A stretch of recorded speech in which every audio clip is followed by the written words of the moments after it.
¿Qué tal mi gente? Bienvenidos a otro video de su canal Zona Hot Wheels.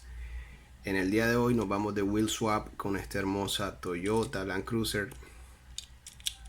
Vamos a colocar estas llantas y ya verán el resultado. Lo primero que vamos a hacer es verificar que las llantas que queremos colocar, que son de esta hermosa Land Rover, nos vayan a quedar perfectamente en nuestra camioneta. Yo tengo esta herramienta muy útil.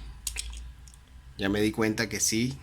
Entonces tenemos luz verde para utilizar esas llantas en nuestro proyecto.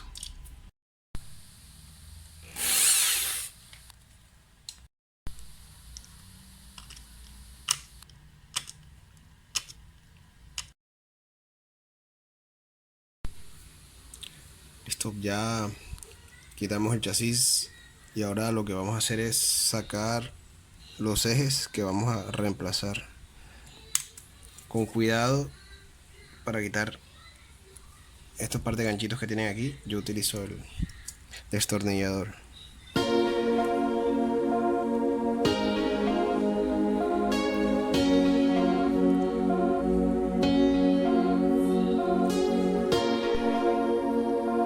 Bueno mi gente, ya quitamos las llantas de nuestra camioneta, tenemos nuestras llantas y ahora simplemente es reemplazar.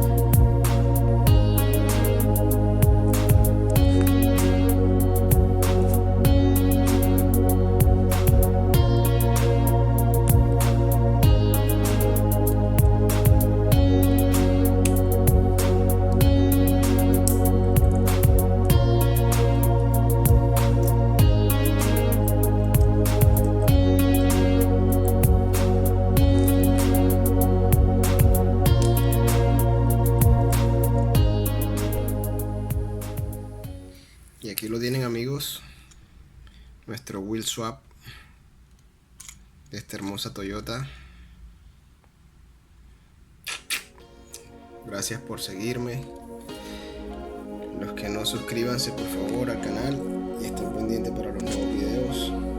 Esto es una Hot Wheels, yo soy Hot Wheels y espero que les haya gustado. Hasta la próxima.